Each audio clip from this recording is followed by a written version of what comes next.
So thank you everyone for joining us. I'm Mary Lawler. I'm chair of the Board of Trustees for the American Occupational Therapy Foundation.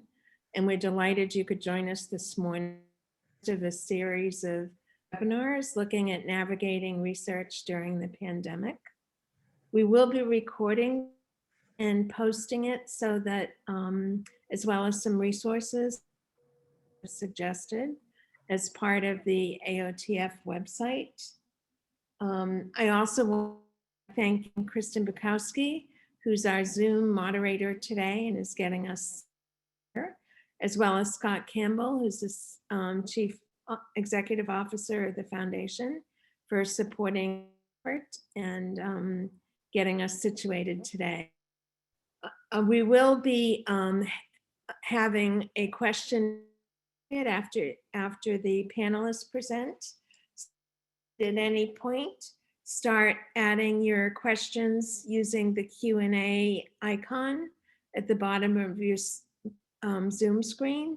We would appreciate it. That would be very helpful. I also want to mention that each of the speakers will present for about 10 minutes. Go ahead and open up the discussion for questions at that point. So we have a very interesting panel today. Really appreciate their willingness to jump in and help out and share their thoughts as well as their talents and expertise been like during the challenging time. They represent a range of perspectives in terms of their own research trajectories and their own research programs. So I'll begin by introducing them. Our first speaker will be Dr. Sook-Lei Liew, who's an assistant professor and director of the Neuroplasticity and Neurorehabilitation Laboratory at USC. She has joint appointments in the Chan Occupational Science and Occupational Therapy, Biokinesiology and Physical Therapy, Biomedical Engineering, Neuroscience, and Neurology. And she's also a member of the USC Stevens Neuroimaging Institute. Dr. Liew's research focuses on uncovering mechanisms of neuroplasticity in individuals after stroke using methods of brain imaging and brain-computer interfaces. There will be Dr. Andrew Persch. Dr. Persch is an assistant professor of occupational therapy at Colorado State University and is director of the Transition, Employment, and Technology Lab.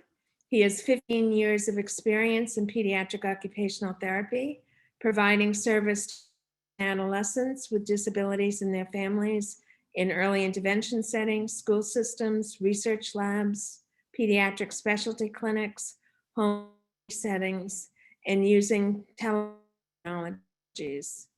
Dr. Persch conducts research in areas of transition to adulthood and employment, pediatric rehabilitation, neurological rehabilitation, and outcomes measurement. He is PI for the NIH-funded study, Vocational Fit Assessment in People with Intellectual Disabilities, which is a multi-site, multi-PI project conducted with Jessica Kramer from the University of Florida and Beth Pfeiffer at Temple University. Dr. Pfeiffer, who's our third panelist, is an associate professor in the Department of Health and Rehabilitation Science in the College of Public Health at Temple University. Research focuses on the development of person-centered interventions and measures for transition-age youth with and intellectual and developmental disabilities. Her current work is supported by funding through the National Institute of Disability, Independent Living and Rehabilitation Research, NIDLR, the National Institute of Child Health and Human Development, and the Patient-Centered Outcomes Research Institute. And our fourth panelist is Dr. Susie Stark, Associate Professor in Occupational Therapy and Neurology at the Washington School of Medicine. She's the co-director of the TL1 Pre- and Postdoctoral Clinical Translational Science Award and the Director of Research Education Component for the Knight Alzheimer Disease Center.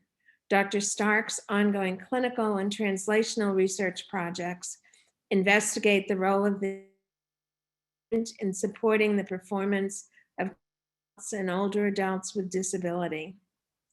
The focus of this research is on the contribution that the environment can make toward improving the performance, participation, and quality of life for persons living with functional limitations. So please join me in whatever some way you'd like to in welcoming our host, Dr. Sook-Lei Liew. Thank you. Good morning. So let me go ahead and share my screen here. All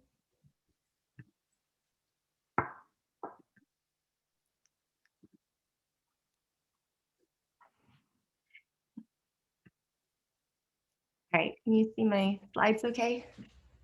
Yes, okay, great.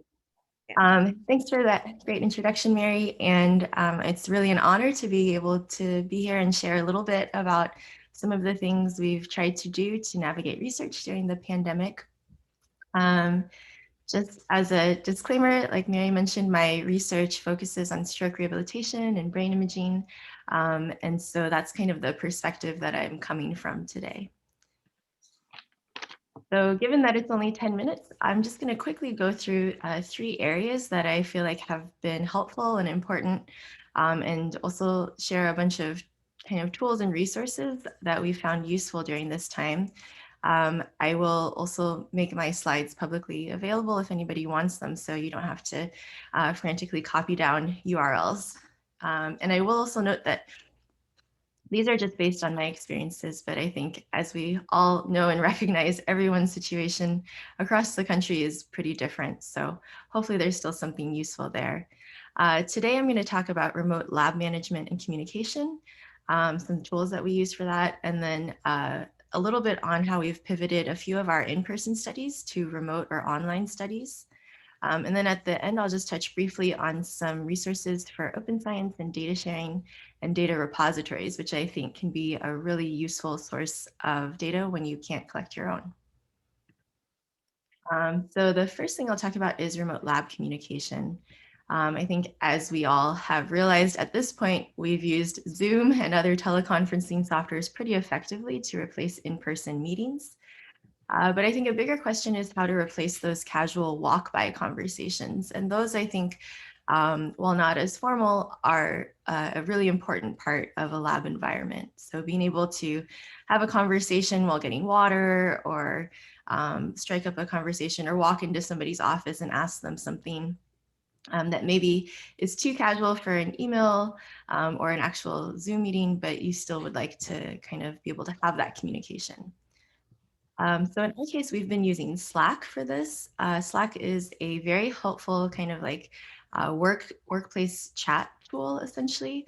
And the nice thing about Slack is you can actually organize different channels and create your own channels for different topics. So there's some built-in ones, like a general channel for announcements that would apply to everyone, as well as a random one, which is kind of like the water cooler channel for letting off steam. We use it for sharing quite a few memes during this time. And then we also have different channels for each of our project teams so that people can communicate pretty freely and openly. And we also have a channel for daily goals, which I'll show you in a moment. If you're new to Slack, I've created some short video tutorials on how to use it. This is on our USC Smart VR Center's YouTube channel. But I noticed that there are a lot of tutorials on how to use Slack in an advanced way, but not that many on getting started. So we've created some of our own just to walk you through it. But it's pretty easy. I think it takes only a few minutes to set things up. But the key to Slack being a successful tool for your group, I think, is using it consistently as your primary form of communication. So for instance, in our lab, we're on during business hours. So we usually know this is the best way to get in touch with somebody. And I'm on so they know that if they need something from me, they can send me a Slack message.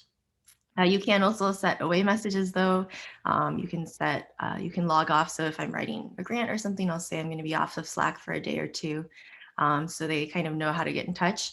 But it's been really helpful. And just to give you an idea of what it looks like, this is our screen share from one of our Slacks. So this is the general channel. And for instance, you can just do fun things. So like I wished one of my students a happy birthday and made a notification about her newly published paper, and people can respond to it with emojis and respond to the whole thing. So it's just a little bit more fun and informal way of communicating. We also have what's called a daily goals check-in channel. So people can post different things like most people will post each day like their daily goal or what they're trying to work on. And then also a general well-being goal. So what are you doing outside of work to stay healthy? You can also post challenges like the plumber is here and it's hard to focus, and also successes like, oh, I got this thing done in advance of my timeline. So for instance, every day we'll log in, and when you get on Slack, you just kind of post what's going on. So I'll tell them what I'm working on for the day and then tell them something I plan to do for fun. So maybe make meatballs. So it's just kind of a fun way to, I think, communicate. We also have, I do a lot for remote lab management. So we do meeting Mondays where we try to do a lot of our meetings on Mondays. I do one-on-one meetings with each person so they can schedule them in 15-minute blocks of time, and they can schedule as many 15-minute blocks as they need for whatever we're discussing that day. We use Google Docs to talk about goals and keep track of them. And then we also have lab meetings at noon still. This is what we did before the pandemic, but virtually, I think we've tried to make some modifications so it's a little bit more fun and unique to the platform. So sometimes our lab meetings are just short check-ins where everyone, for instance, uses a virtual background that shows where they wish they were, whether real or fictional, or shares something that we don't know about them so that we can get to know each other a little better, even though we're virtual. And then another thing that's been useful is just watching online talks, of which there are so many now from conferences and webinars. So we'll use our space at Lab Meeting to watch these talks. I also wanted to touch briefly about some of the things we've done to pivot from research in person to online. So just a few examples. One is my PhD student, Carrie Ito. So this year she was planning to do her thesis, research data collection, and she was going to do a decision-making experiment with some brain imaging. And that pivoted to being an online decision-making task and using brain imaging from a data archive, which I'll talk about in the third part. But for this online decision-making task, the way that she has worked it out, which I think is pretty nice, is she does an online consent form via REDCap. So she talks them through the consent process over the phone. The participant signs our online consent form via REDCap. Then she downloads that file, adds her signature, and emails it back to them. So it's kind of just, these are like some very practical, I guess, tips for how to make it work remotely. Obviously, we now use online surveys instead of in person. But the biggest thing I think was her experiment and the stimulus itself, which had been programmed on MATLAB, which is like a computing software.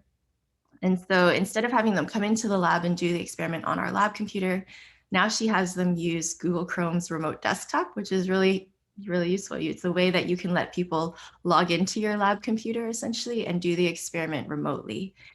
It is a little bit more work, of course, and the biggest thing is having adequate internet. So part of the eligibility, you actually have to Google internet speed test and tell us what your upload and download speeds are to make sure that it's going to be sufficient to do the experiment. And then they'll sign into the remote desktop and she walks them through the study by phone. So that's been actually really successful. She's managed to collect data from over 60 participants so far. And I think it's one way to kind of get around doing things in person.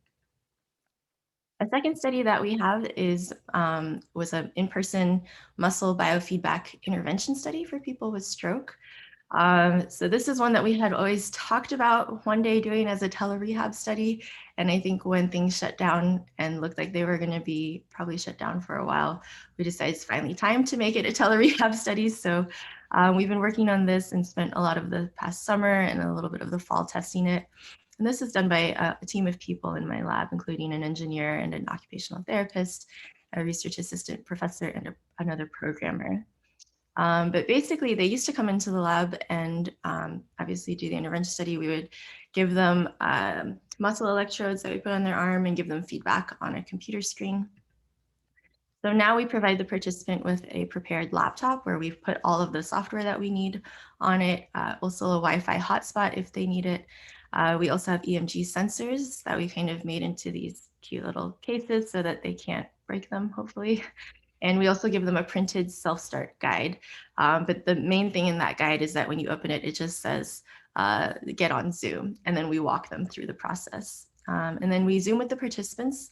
Again, the most important part of that is we use the remote control feature on Zoom, which allows us to take over the computer so that we can open things instead of telling them kind of how to navigate. So we can see the game that they're playing. We can see the position of the electrodes. This is Miranda, our occupational therapy PhD student, occupational science PhD student. And so she is working with them through the sessions, and we can also see the signals that we're reading out. So those are just some tools or some examples of how I think we can use this remote time effectively. And then in the last minute, I'll just talk briefly about open science and data sharing, because I think it's really also important and a nice tool for right now. So in a nutshell, open science is sharing published or unpublished data, code, protocols, and general resources to improve reproducibility and build scientific capacity.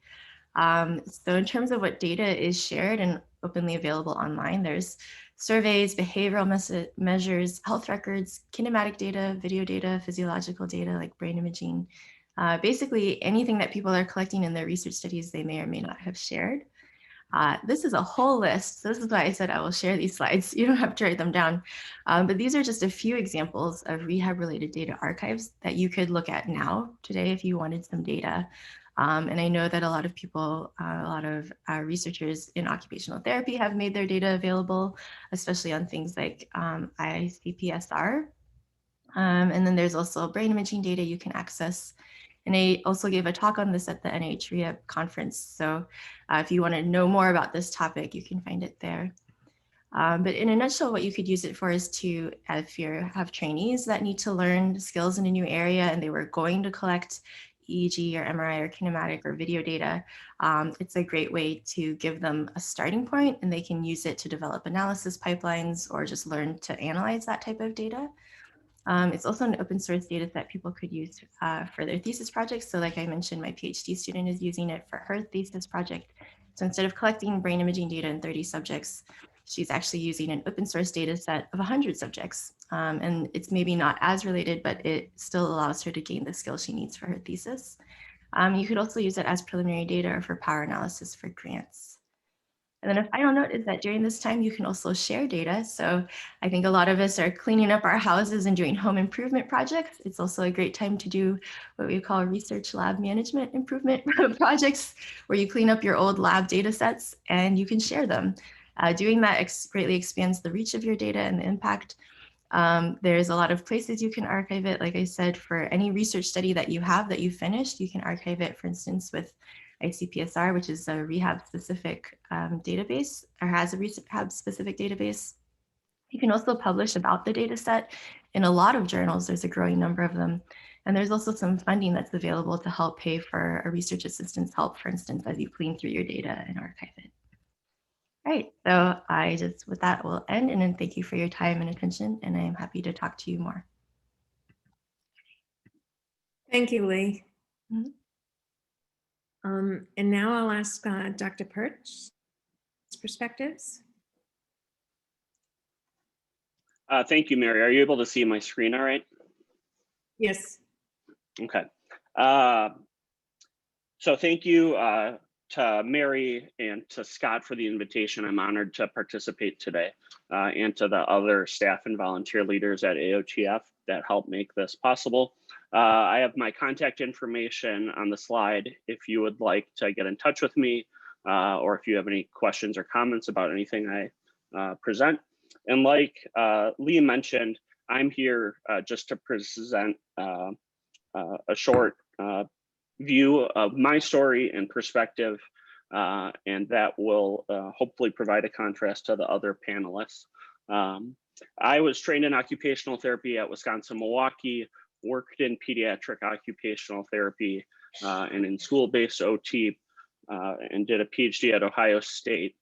Spent 4 years there as an assistant professor and transitioned to Colorado State University in 2018. In 2019, I was awarded my first R01. And so that provides a little bit of the context for what I'm dealing with. And then a few disclosures. that R01 is funded. That's the first one that you see. I also work with Jessica Kramer on a small business technology transfer project for the pediatric evaluation of disability inventory, patient reported outcome, and I'm a mentor for my PhD student, Christina Parsons, on a Social Security Administration small grant. I do have a stake in the intellectual property for the vocational fit assessment. That's an important disclosure. And I wanted to share the mission for my lab because I think it provides a good perspective on my worldview as I approach occupational therapy and rehabilitation research. And so you see the mission of the Transition Employment and Technology Lab is to improve post-secondary employment outcomes for individuals with intellectual and developmental disabilities through the adaptation, development, and deployment of systematic assessment and intervention strategies. A little bit of context in terms of how I have experienced COVID and responded to it. And so a few things for you to consider here on this slide. So I was in transition to a new institution, and so learning to become a member of a new community and rebuilding and jump-starting research that had to take a pause as part of that switch of institutions. And so as part of that, there's also a new R01, which is my first as a PI. And so as a tenure track assistant professor at the junior career level, this is the largest study that I've ever been responsible for. The picture you see here is that R01 research team. And this photo, I think, is probably from March 2nd or 3rd. And we were very fortunate to be able to come together right before the pandemic to meet with each other and do some team building. And so are grateful for that. I also think it's important, especially given the turmoil of the last year, to acknowledge some of the privileges that I experience. And so I'm not going to go through them all here, but I certainly experience a number of advantages that both shape my experience, but also my response to the pandemic and to the situations that I've encountered. And so I'd like to talk about this now in the sense of COVID challenges and opportunities. My research is focused on the ICF, participation outcomes in the area of employment. And I think you all know that employment outcomes and participation are highly variable right now. The graph on the bottom shows you the current pandemic juxtaposed against the Great Recession from a decade ago. And so we're trying to measure this outcome in the context of huge societal and environmental variability. The strategy that we've adopted is to include a number of covariates in our assessment protocol in an attempt to control for those factors as best we can. This is a space where being a member of a larger team is really helpful. Folks from other institutions were able to offer COVID impact surveys or other measures, and we were able to port that into this study very easily. I also recognize that we all, all of you, and the whole world is experiencing incredible occupational disruption. And that's different for each and every individual. And so it's important to recognize, and I have tried to keep in my head, that people are dealing with multiple traumas or stressors. And minimally, I think we're dealing with COVID-19, the economic impacts, political impacts, and certainly others. I know I've experienced personal and professional stressors that, when added to that, really do shake up the stability of a dynamic system. And so trying to keep the human aspect of this experience in my head has been important for me. I also recognize that we all are struggling to develop new habits, roles, or routines. From working at home to dealing with kids in the home and homeschooling. I have had to rearrange my life in many ways and create new spaces and places for my work. And my health has, I think, been affected by that, right? Starting working in the pandemic at the kitchen table and moving to kind of a desk thrown together in a bedroom to months later finally having a spot that you're more comfortable with. I have tried to be a support and tried to maintain my focus on supporting the people that are around me in my immediate community. And so that includes student employees and the other folks that I'm working with. And it was important for me once I understood the budget implications of the pandemic to communicate to people that their jobs and their work is safe, that if they found themselves in their family or their own individual situation where they needed more work, that I could provide more work. And then I also looked at our community to see what additional gap funding might be helpful, and trying to use the resources that were available to me to fill in some gaps. I do think that may be one point of differentiation between public and private institutions is in terms of the types of gap funding that they're able to provide to faculty and to students during the pandemic. Population that I'm working with is experiencing massive changes to service delivery systems and to the levels of service that they're receiving. And the environmental and personal factors are very prominent. And that's, that speaks again to the disruption of our dynamic systems and our performance in the world. One of probably the primary research challenge that we've encountered is needing to adapt the study for virtual methods. The grant that we wrote and our pilot data relied heavily on our in-person experiences and training and in-person methods. And so while our team came together in March and we were feeling just about ready to do in-person data collection, the brakes went on hard, I'm sure, as you can imagine, and we had to adapt our methods in the common ways, right? And so going from the paper and pencil form that we were going to sit next to a parent to complete, we have had to figure out how to do things with Zoom and how to make that form look good on a PowerPoint that we can use as a screen share. Like Dr. Lee, we have also explored and are using REDCap e-consent. And so the majority of the research impact has really been on adapting our methods and processes for virtual data collection.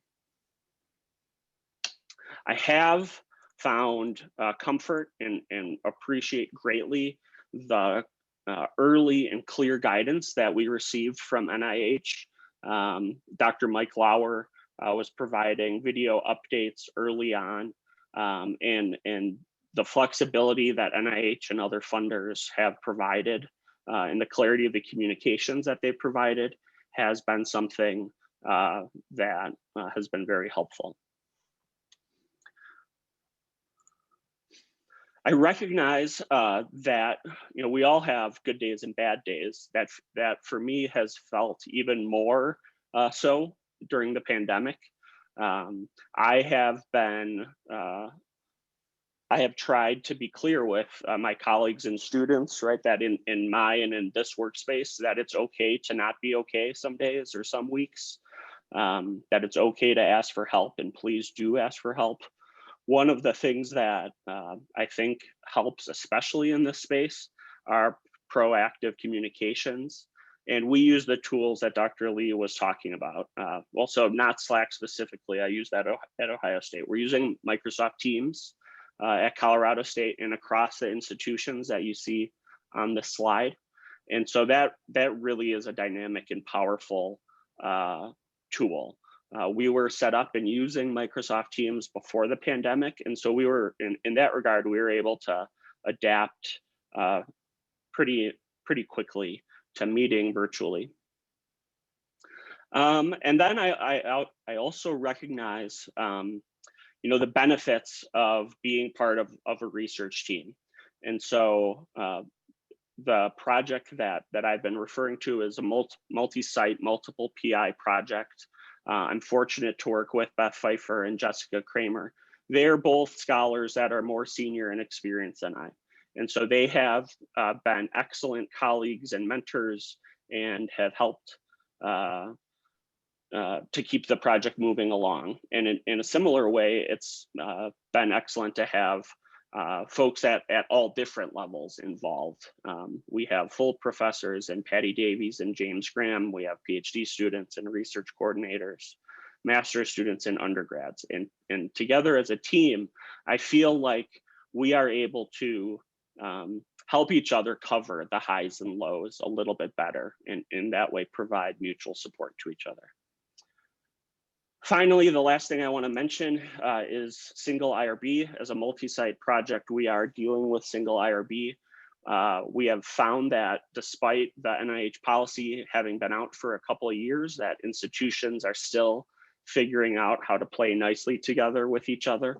And in the pandemic, the number of IRBs that are going into IRB boards has increased dramatically. And so the IRB processing times has also been impacted. So thank you for the opportunity to share a bit of perspective, some of the challenges and approaches that we've shared and utilized, and I look forward to engaging with you in the panel section. Thanks, Andy. So now I'd like to welcome Pfeiffer. Thank you. I'm going to pull up some information on the screen share here. Can you all see that? Yes. Okay, thanks.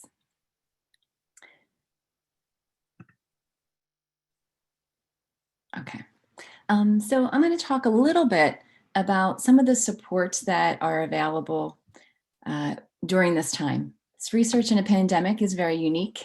It really has made us need to adjust the way we think about doing things, and also to look at what resources are out there. So in looking at some of the supports that I'm going to just put up the slideshow. Hold on for just a moment so that we can, there we go. Okay, so some of the supports that we've had available to us and that I'd like you to think about as you're engaging in some of your research are what's available at, maybe it's your university level. It might be if you have grants funded, what that involves. And then I want to talk a little bit about team science as well. And after that, I'll provide some examples of some of the work we've done and how we have had to pivot in what we're doing. What I found, at least at our university, is that the IRB is very, very busy right now. Many of us had to change the way we do things, so we needed to submit modifications to our current IRBs. And additionally, people have also started to really look at a new area of research. I work in a college of public health, so we're extremely engaged in what's going on nationally with issues of public health, such as systemic racism and also COVID-19. So that's been really busy, but our IRB has adjusted very well. They have actually made changes so that we can submit modifications very quickly and they can address them. And then they also made a special line and submission process for any COVID-19 research. So I would very much recommend you look at how your IRB is supporting those processes. We've also had, our college has actually expanded for our tenure track faculty members an additional year. We know that many of our research agendas have paused or have been delayed. So this has really been supportive to those folks that are working towards tenure. There's been a lot of support for flexibility and safety as well. Our university actually is we're able to go into our office, but we have to schedule that. And they provide a lot of flexibility about where we work at the current time. And they're prioritizing that safety. With that being said, they're also looking at the kind of research we're doing, and they are kind of exploring how can we do some of this research more safely. So they provided resources in remote technologies that we didn't have prior to this.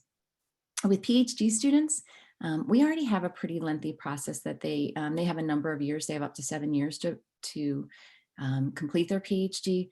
But in terms of funding and some of the other resources, our university has also given them any time that the amount of time that they are in the PhD program, they're funded for that amount of time. So if it takes some additional time, they'll be able to be funded through that process.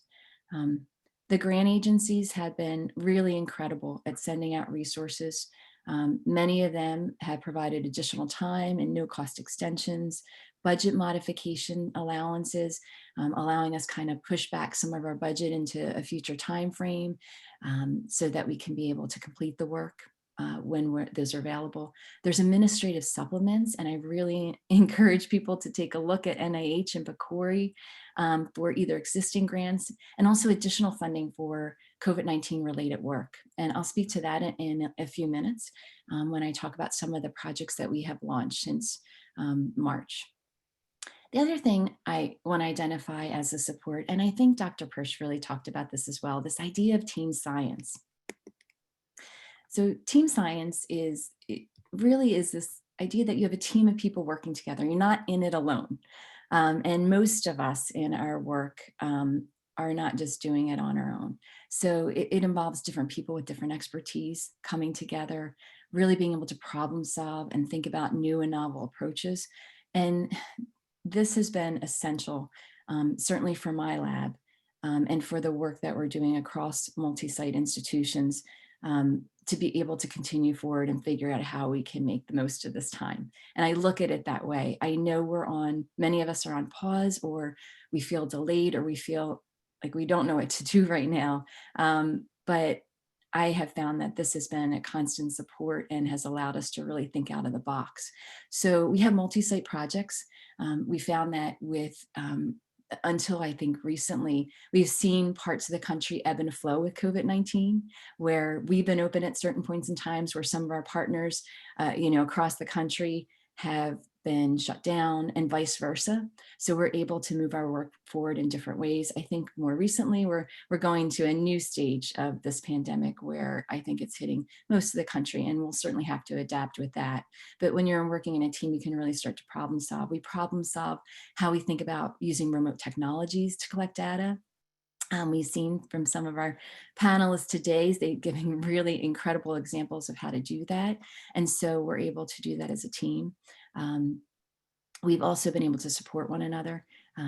It's not just a time when you're a scientist, you're definitely thinking about your work, but you're also under a great deal of stress, whether that's you have children at home and you're educating them while you're also working at home, or there's additional stress and anxiety. You certainly worry about your employees in your lab, being able to keep them employed as well. So this idea of supporting one another in team science has been really critical, I think, during this time, and also learning from one another. This is why we're coming here together today, getting some ideas, getting some ways of doing things during a pandemic in research and science. And certainly, I think that's something that we've been able to provide for one another across multiple sites. I'm very, very fortunate that I also, in my lab, I have I think 4 full-time employees and 2 part-time employees. Some of them are OTs, but I have public health professionals, I have social workers that work in our lab as well. And so this idea of having multiple ways of thinking and multiple ways of problem solving the unique challenges we have in research has been quite helpful. I wanted to spend a few minutes kind of giving you some examples of what we've experienced since March. And I'll use one project in particular. And this was a transportation project, and you can only imagine how transportation science and research has changed since the start of the pandemic. I mean, transportation itself has changed dramatically. Most of our work are related to transportation and employment and looking at community participation as an outcome. So we're in the community all the time with our projects. We have one study I think is a really good example. It's a study looking at peer-mediated transportation interventions for enhancing community participation. We're looking at this with adults with ASD, autism spectrum disorders, and we're really focused on public transportation at this point. So, of course, we had to stop our data collection for safety reasons, and we were totally shut down in Pennsylvania for a while, and public transportation was only for essential functions when that first started. As we started to open up a little bit more, we really needed to think about whether we could move forward or whether we needed to wait, and the safety of that. We spent a great deal of time during the time we couldn't collect data thinking about what we needed to do now that public transportation has changed and what we needed to do for the people that we were supporting in this research. So we had to change the way we're doing data collection. We used some remote technologies. We also had to make decisions about when we could start up again. And this was an area where we actually used team science, and we used many stakeholder methods of input using remote technology to gather information about what people thought. What did stakeholders think? What did adults with autism think? What did families and caregivers think? What did people from public transportation systems think, as well as researchers, as well as our IRB? And I really was hesitant to start up again because of safety reasons. But when we talked across stakeholders, what we found was that public transportation is essential for many people for employment and for essential functions. And we either could provide training and supports that would allow people to do this more safely, or we weren't going to be able to provide those at all, and we were going to wait and start much later in time. And what we found was that it was almost more ethical for us to move forward. With that, we spent a great deal of time really looking at enhancing our interventions for safety and adding to our curriculum that we were working with people. So we did that. We also reconceptualized our data analysis and external variables, because now we need to look at kind of pre versus post COVID-19 and how things are done in the community. And we know that community participation has changed substantially. So that's something that we're really going to look at with our data as well. You know, what does that look at pre and post? And finally, I just want to take a moment to talk about opportunities for new research. So our lab really geared up during this time, and we kind of went to work. And so we used GPS data in many of our studies. And so we actually started a project where we're looking at GPS data collection pre that we had before COVID-19 and then post, and we're able to compare that. We did some qualitative work with individuals with IDD and autism to look at their experience with community participation. So we're hoping to be able to put that out very soon in publication. We also submitted for a PCORI, and this is one of those opportunities that became available because of COVID-19. And we're very focused on stakeholder engagement in our lab. So we submitted a PCORI Engagement Award to prepare individuals with IDD for engagement and research during public health emergencies and disasters. And we're actually in the middle of developing a number of resources. That grant was funded in July, and it's a one-year grant, and we're moving forward very rapidly with that. And then finally, based on our relationships with our community partners, they identified that there were some substantial barriers to being able to support people in essential functions. So one of our local agencies is the largest employment provider for individuals with IDD and autism in our area. And they had thousands of people that were either losing jobs or were not able to maintain their jobs because of the pandemic. And then there was a whole group of people, and I'd say there's probably about 500 people that worked in essential functions, and they really needed supports for how they were going to be able to maintain safety and be able to engage in preventative and safe practices while in the employment sites. And so we developed a program called SAFE, where we worked with the organization and we worked with those individuals that were still working or coming back to employment after being furloughed, to be able to learn preventative practice and accessible methodologies. And we actually have a couple grants right now that we submitted based on the SAFE program. So that's how we kind of leveraged and pivoted during this time. And at this point, I think I'll turn it over to, I believe, Susan is next to talk with us. See if I can Thanks, share. Beth. Great. Can you see my screen? Perfect. Yes. Well, thanks to Mary and Scott for the invitation. Thank you all for being here today, and to these terrific panelists that I get to share this venue with. I've learned so much already. So thank you for sharing all of your experiences. So I'm going to talk a little, you're going to hear a similar version of this talk, hopefully with some different ideas that can help you think through what's going on with your own research programs. But I hail from Missouri. Click my slide. It's important to know that Missouri is a red state. And if you actually look at this little tiny tip right here, this is St. Louis. And we have a Republican governor. We have no mask mandates. And Missouri is actually one of the fastest growing hotspots right now, both rural and urban. So one of the themes that I'll talk to you about today is the game of chutes and ladders, where you start and you stop, and all of a sudden you're back where you started again.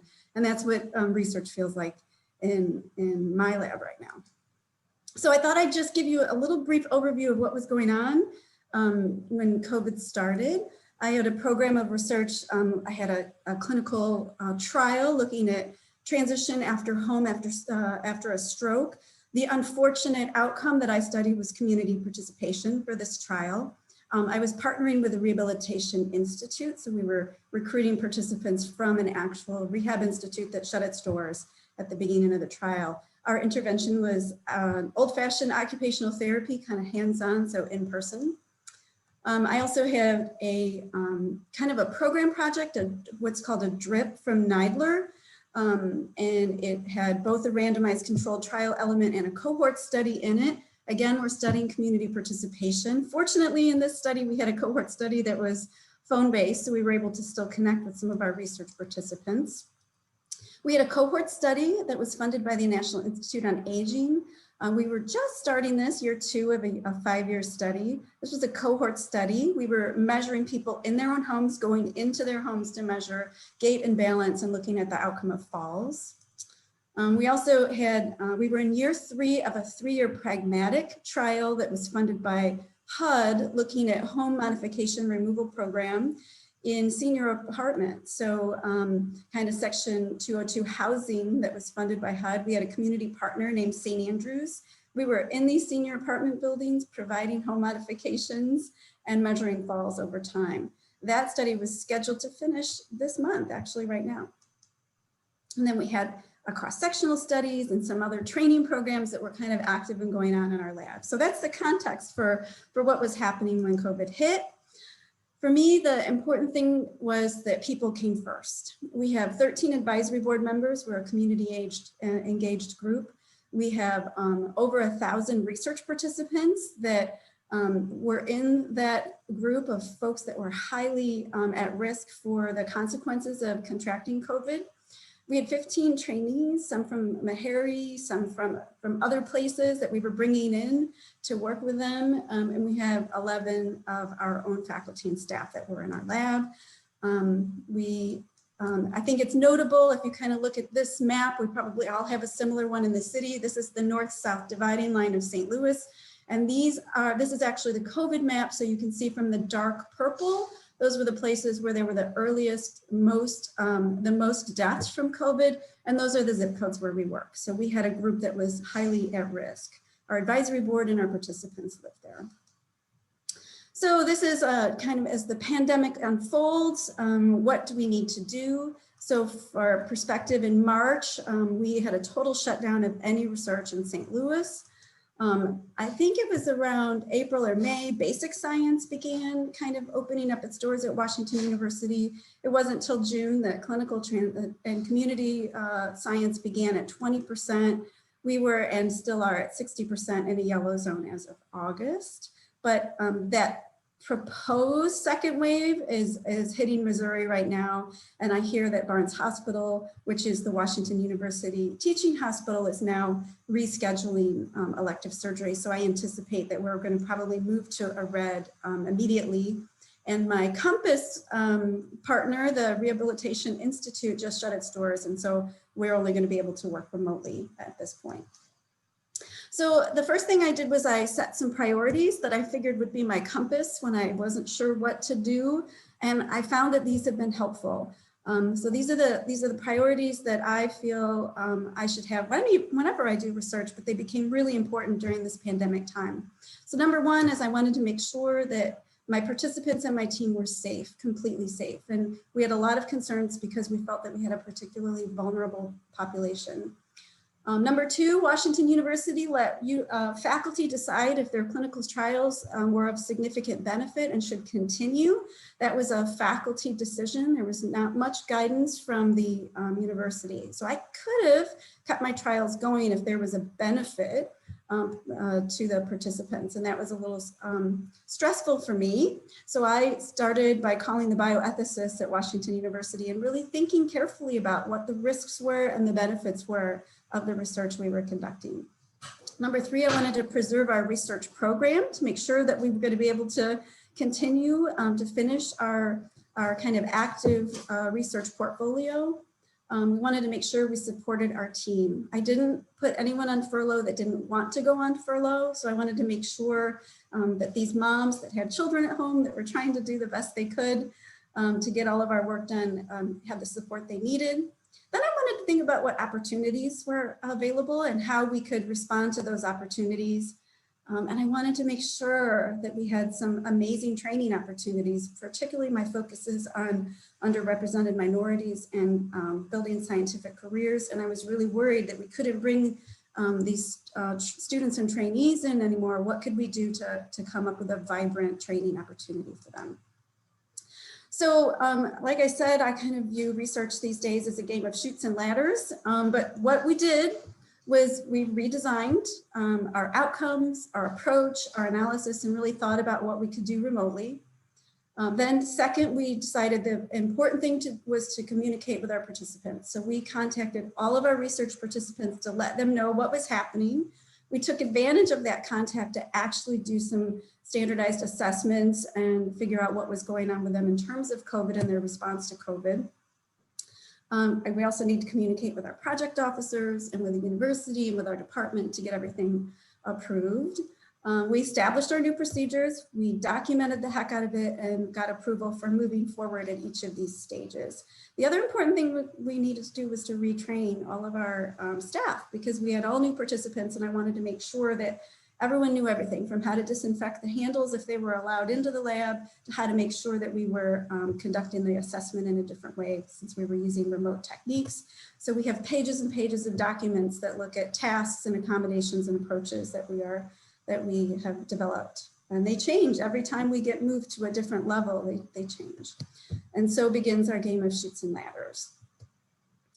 So I just thought I'd spend a few minutes talking about rigor and maintaining rigor. I spent a lot of time going to a lot of webinars and reading a lot of papers about should we ramp up, how do we ramp up, what do we do to make it safe, and how do we, that's my dog, unplugging my computer right now, sorry, and how do we actually maintain our rigor. So I used a lot of evidence. We paused enrollment when possible, maybe not possible for our pragmatic trial, but maybe more possible for our cohort study. We completed data collection remotely or in different ways when possible, making sure that we always documented and maintained the fidelity to high quality data. We spent a lot of time talking to our biostatisticians to make sure that our analysis and our planned analysis were okay, or how we would need to revise those based on some breaks or changes in what we were measuring and how we were measuring it. We wanted to make sure that we would have the best adherence. We're still struggling with that, making sure that we're engaging with those over 1,000 participants that we want to include their research in our trials. And we want to make sure we have lots of retention over time because we think these are important folks and we want to know what happens. And I think it's a new opportunity to understand, particularly the experience of people with disabilities or older adults in the global pandemic. Spent a lot of time, as I mentioned, thinking about ethics and the benefits and the risks. We did a few pivots. I mentioned we did the COVID supplement. Those are some of the elements that we examined: finances, sleep, loneliness, depression, physical health, food insecurity. So those required new IRBs. Our IRB was fantastic, helping us get things through for each of our studies. We wanted to make sure we use the same measures across all of our studies. We have a larger data set now that we're just putting together to consider. And then we wanted to document the heck out of this. And the things that we're documenting are local timelines and changes, as well as these important covariates that might explain the outcomes that we thought we would have that we might not. Documenting the ramping up and ramping down so we remember what we did. I don't know about you, but my memory and what I decided yesterday is not always what I remember today. So carefully documenting that along the way has been really helpful to me to keep things in perspective. I also wanted to make sure that we could see this, that's Mr. Big, sorry, see some opportunities in the future. So for me, I think the biggest opportunity for my work is telemedicine. I will say that some of these telemedicine pilots that we've been running, you might require a little anti-nausea medication as we Zoom with older adults and observe them in their daily activities at home. It's been really fun and really interesting to see how we could potentially serve people that we couldn't otherwise serve. I'm thinking about rural folks and folks that are far away. So I'm excited about the advances in telemedicine, despite the nausea we're all undergoing right now as we Zoom with older adults. I also think clinical trials will never be the same. And as we're able to adapt, I think that we'll be better at clinical trials. So trying to figure out how we can leverage what we've learned to make what we do better. I think there's such opportunities now for multi-center collaboration. We are a Zoom society now. So I'm pushing for, if we're all Zooming to come to a student's kind of advisory meeting, why can't we have the best person from wherever they are in the world be on that advisory board? So I'm really thinking about the new opportunities for me as a scientist as well as my trainees. I'm looking for new training opportunities. Does somebody actually have to be in my lab right now to benefit from what's going on? I'm really rethinking that. And then attracting new talent. I think there's a lot of opportunities when people were in hiring freezes. We actually made some new excellent hires. And so I'm really excited about that and how we can grow our lab. So just to kind of show you, things have changed. We've gone from in-person to phone. We've changed our outcomes and added some secondary outcomes. It looks a little different for us. And in some cases it's working, in some cases it's not. I'm happy to talk about those things and how they're moving along. And then I'll stop here, reminding, this is what I try to remind myself every day: be kind, be ethical, be rigorous, be patient, and wear your mask. So thanks, I look forward to your questions and I'm excited to talk to everyone. Thank you, Susie, and thank you to all the panelists. And as Susie recommended, feel free to the Q&A so we can add more discussion. Questions, that would be great. Before we start the questions starting, can I just ask each of the panelists if there's any other kind of either comment you want to make based on hearing each other's talks, or anything that you wished you'd said that you would like to grab back a couple of minutes? I'll say that we have my staff love to say, "I told you so." And the thing they told me so was we should use Basecamp. And I didn't want to use Basecamp. And they instituted Basecamp a year before we went on our COVID journey. And it's been awesome. So you're cool with Slack, Lee, but Basecamp is also pretty effective for us. Thanks. I will say, I think whatever tool people are willing to use is what's going to be effective. So there's no point to set up something if no one's going to use it. I think I loved hearing everybody's talks and sharing, just because I think it also highlights the diversity of research that we have and the diversity of experiences that we're all in and facing. So I think it's in our OT nature to find solutions regardless of what the problems are. So it's neat to hear everybody's different solutions.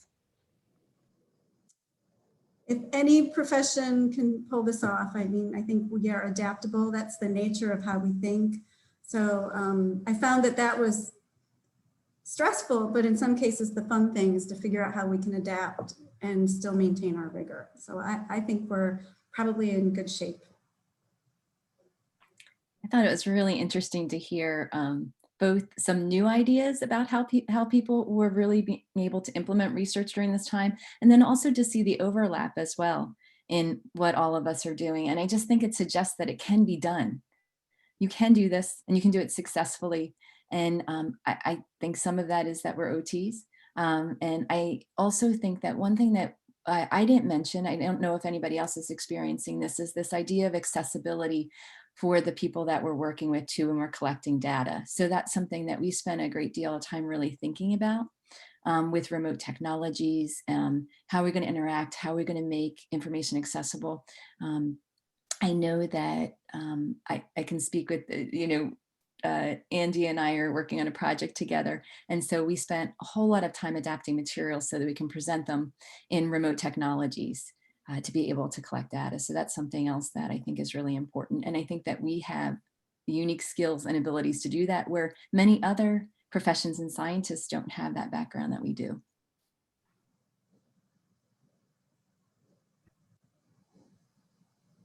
I do like, Andy, hearing about your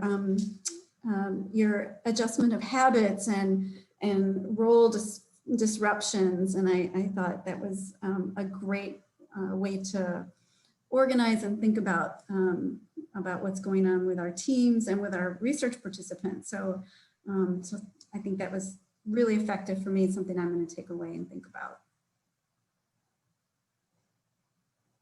Well, thanks. I don't know, Andy, if you had a comment, but we can jump. There's a few questions coming in. I'm happy to go to questions. I agree with all of the panelists. You know, it's really nice to see the things that are the same and also be, surprised and excited about different ideas. Lee, I really loved your bit on the daily goals and using that as kind of lab chatter, to perhaps try to simulate or replace that, just walking through the office type of contact that we have with each other. And so I'm excited to bring that into my systems. Thanks.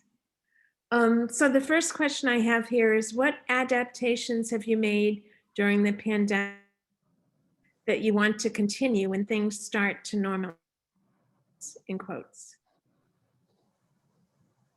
And that's open to everyone.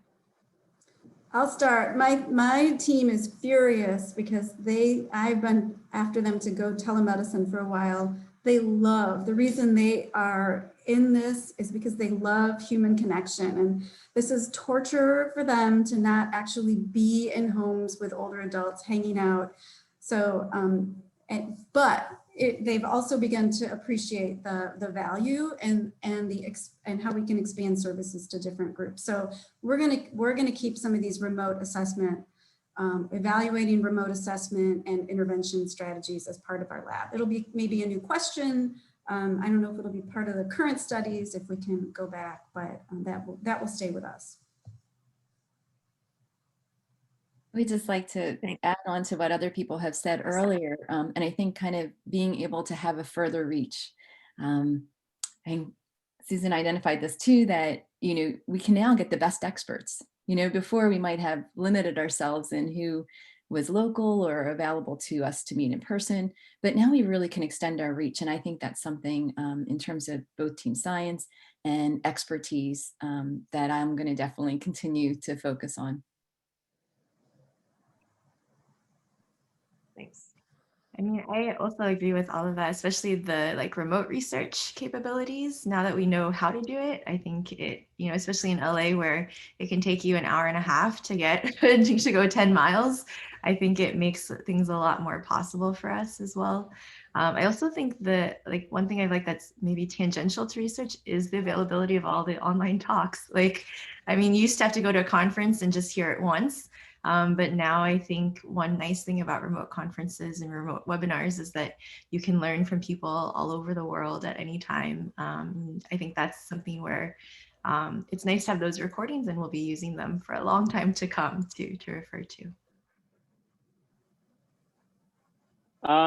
And I would maybe, as a complement to what's already been mentioned, I think we've all spoken to keeping people on the top of our priority lists. And so, certainly we get in, I think I and many of us get into occupational therapy because we want to be with people, as you're speaking to, Susie, it's a helping profession.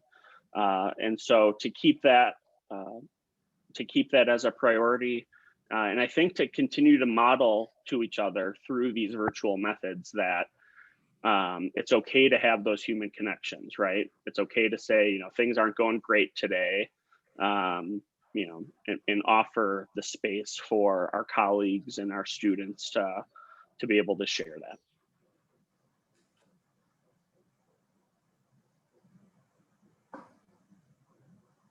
Another question, has anyone actually started having human subjects come back to your research labs? We have, as I mentioned before, we had, in particular, there was the one study with transportation where we were in the community. So our research lab is in the community. I just want to preface that. Everything that we do is pretty much in the community. We don't have per se a lab that people come into, but we did go back to that. We timed it so that it was a situation where we were definitely on a downswing with the number of COVID cases. And we also had a lot of preparation so that we implemented many safety protocols and additional curriculum to know how to stay safe. So we did that. We also, when we did that though, we try to minimize those points of contact. So there was some data collection that we did change to remote methods so that there wasn't as much contact, but we still have done that. With that being said, as of October 30th, we decided to pause. That was planned before we had the second wave surge in our area. And we decided to pause, and then we're going to start up again in the spring when we're able to get outside. We're located in the Northeast. It's really cold, and a lot of people spend a lot of time indoors. So that was something we had to kind of plan out. Thanks. We don't bring people into our labs either, but we are, as of, going back in time, June, we were back in the senior apartments for the pragmatic trial. We knew there was no equipoise. We knew the intervention was a benefit. It was so, and the community agency and the participants felt very lost by having us leave. So as clinical interventions ramped back up in the area, we ramped that back up. That said, we didn't launch any of our cohort studies or any of our clinical trials that we felt there was a question of equipoise. So we staged it based on kind of using the type of research and the ethics of the situation. But we are now back up to about 60% capacity for our clinical trial, which I predict will go back down to 20% or nothing in the next couple of days. So we're right now on hold with the rehab. Thanks. We've been preparing to bring people back into our lab. So for us, it's just we're focusing on healthy young adults first, just to keep it a little bit lower risk. And we do a lot of like computer-based and like virtual reality assessments. So we've put a lot of cleaning protocols in place, and we have also like networked some of our computers so that it used to be that the experimenter was in the room with the participant. Now we have room just for the participant, and then the experimenter is outside in a separate room. But the computers are connected so that she can still run the experiment from another room. I think just as a contrast, we have not yet brought in human subjects, but we're ready to now. And so it has been the summer of adapting, an 800 item assessment protocol and getting that ready with the screen shares. And so we're doing that piloting right now and are engaging with our human subjects imminently. Thanks. And the next question is initially directed more to Susie, but I'm wondering what obstacles you've overcome or facilitating protocols you do for older adults who might be digitally phobic or extremely inexperienced. So we have a range of older adults. In our Alzheimer's disease study, we have a much more well-educated, digitally savvy group, I would say, versus our kind of the purple, the zip codes that I showed you. Those folks have cell phones that might change on a weekly or monthly basis, depending on if they have the funds to pay for those. So we have the range of challenges. And I would say the folks that are Zooming with their grandparent or their grandchildren are actually doing really well, and they're really easy to adapt.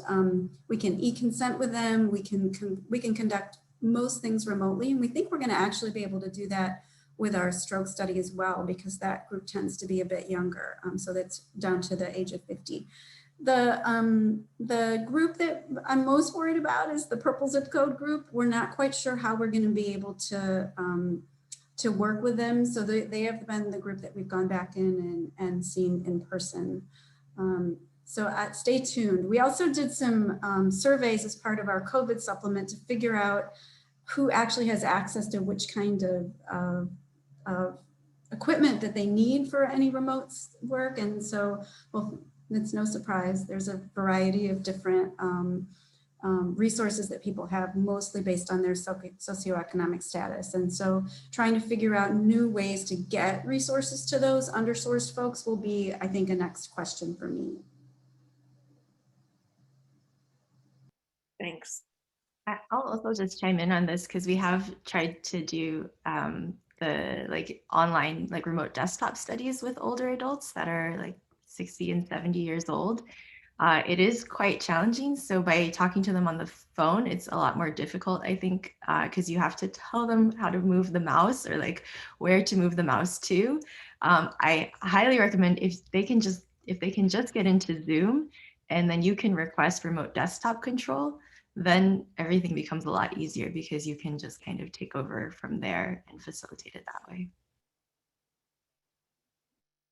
Thanks. There's a related question, and that's addressed to anyone. Did you find the virtual consent process with older or those with cognitive challenges easiest by phone or by Zoom? And how did you determine the best way to go?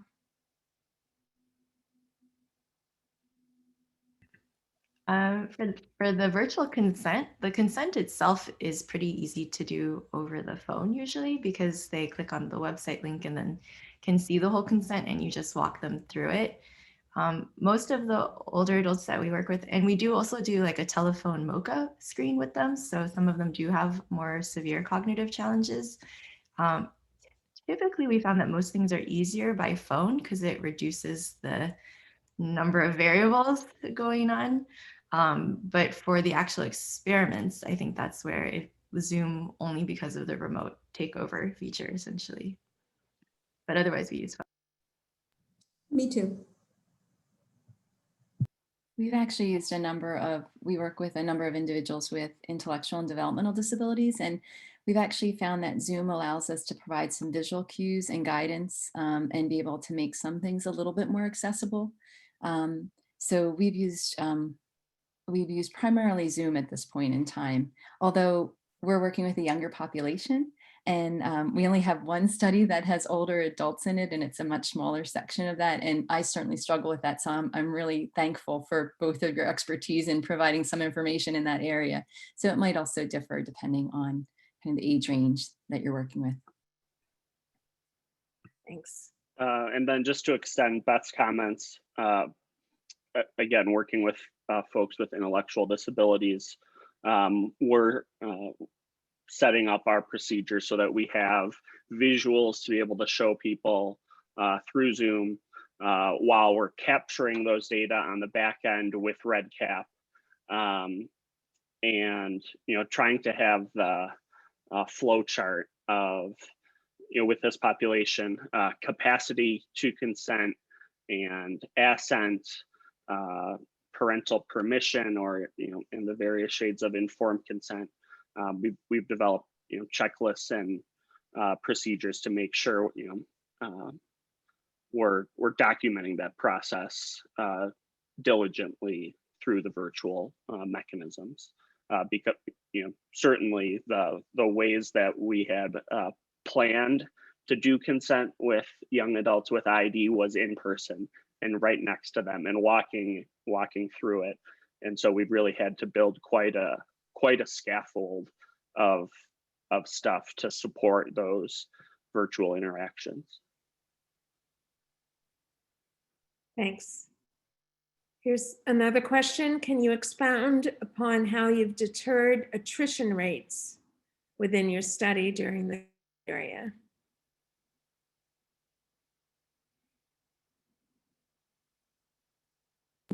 Susie, you're on. Yeah, couldn't find the mouse thing. So we were just talking about this in the study meeting I was in before this meeting. We have gone from I think we're doing better with the in-person than we are with our cohort studies that are remote. We're having a hard time getting people to pick up the phone right now. I think that's related to the election and exposure that people have had to phone. And so we've gone from a pretty good attrition rate to 35% attrition rate for year 2 of our cohort study. So we're freaking out a little bit, and here are the strategies we're going to try, and I don't know if they're going to work. So I know from my retention study that people participate in research for a couple of reasons. Number one, they're good people and they want to make the world a better place. And so we often rely on that altruism to keep participants in our study. And I think in this time of a pandemic, we can't rely on that. The other thing that the main reason that people participate in my research, I'm talking about older adults mostly, is because they want to have access to the best possible care and knowledge about how to be healthy. So I think at this time, we need to start paying attention to that. So getting research results back to people. So we just started, we were going to send year 1 results back, but now we're sending year 1 results back to everyone that says, thank you so much. This isn't possible without you. Here's what we discovered. And we can't do, here's what we want to know. And if we get year 2 and 3, that's what we can figure out for our next step. So that's one of our strategies for attrition. The other thing we did was we just got in touch with everybody. All of our participants that we see in person, we know what's happening. We've lost participants, they've lost family members. So staying connected to our research participants has, I think, helped us maintain that really high retention rate we have for those one-to-one visits, even though there's no more one-to-one visits.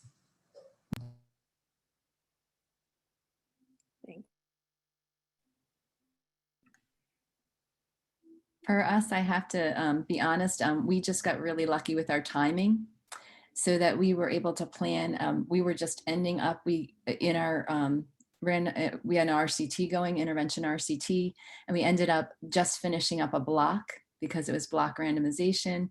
And so we didn't lose anybody. Then we didn't start collecting data until we had our next block. And the way that we do some of our interventions are they're really embedded into current services, which made it, it helps increase attrition just overall in all of our studies when we do it that way. And so these folks were getting services, they were starting up again with services. And so that's really been helpful. I do find that we have, I think, 4 studies that are using remote technology right now for data collection. And I do find that asking for multiple methods to get in touch with people, whether it's house phone, cell phone, email, then of course we send out the Zoom link, is really helpful, because then you can reach out to them in different ways. You can send reminders, you can send additional information. And so that's been a little bit helpful with the remote technology, because some of that data collection is fairly new. I don't have our attrition rates. I think they're a little bit higher, but they're not. I can imagine your panic at 35% if you had very low ones before. So we don't quite have that, but I don't know as we continue if that will change. Thanks. I have a question here. Can any panelists share any resources for grants other than NIH and AOTF that are available to clinicians? I'm a huge fan of NIDLR because they align with the work we do so well.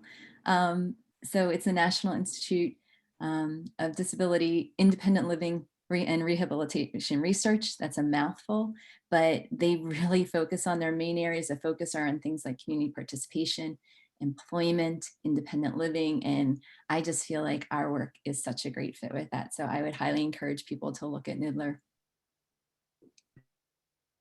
I would agree, and they have both research as well as development, so maybe more programmatic grants as well. So I think that would, for clinicians, the development field initiated program would be the place I would start.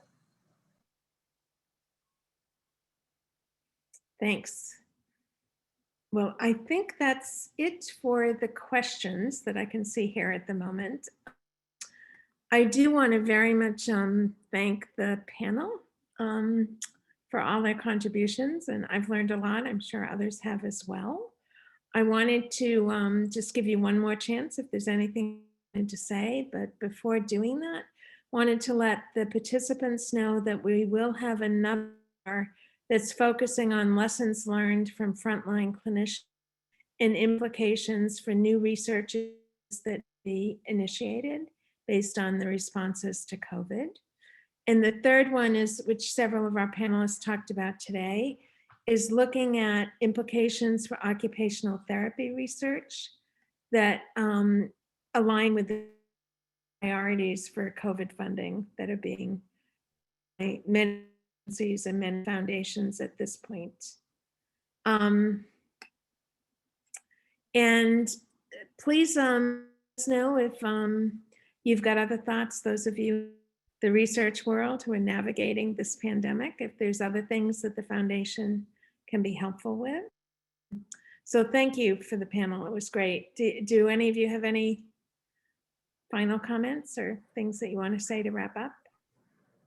Thank you, Mary. I think, and thanks panelists. I'm happy to share my slides as Lee said she would, but I want everybody to click on Lee's talk that she gave at the Untitled MRR meeting, and also explore that meeting as well, because there are a lot of really cool ideas about kind of rehabilitation research in a global pandemic. And I think that might be a great resource for folks. I know I really enjoyed and learned from those.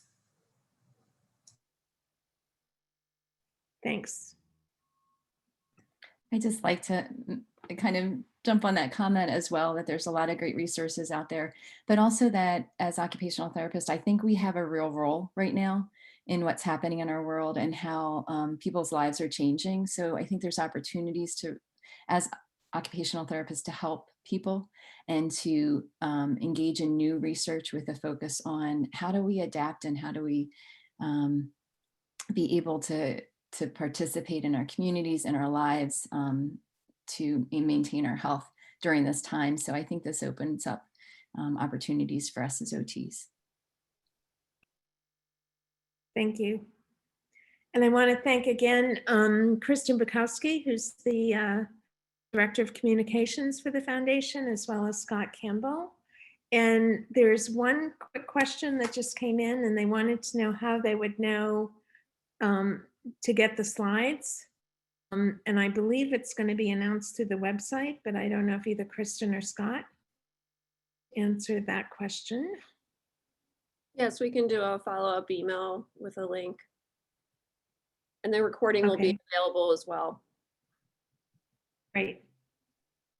Well, thank you. And thank you, everyone. And hopefully we'll probably not see you, but experience you joining us the next webinar as well. Take care. Bye. Thank you. Bye. Thanks, everyone. Thank you all. Thank you.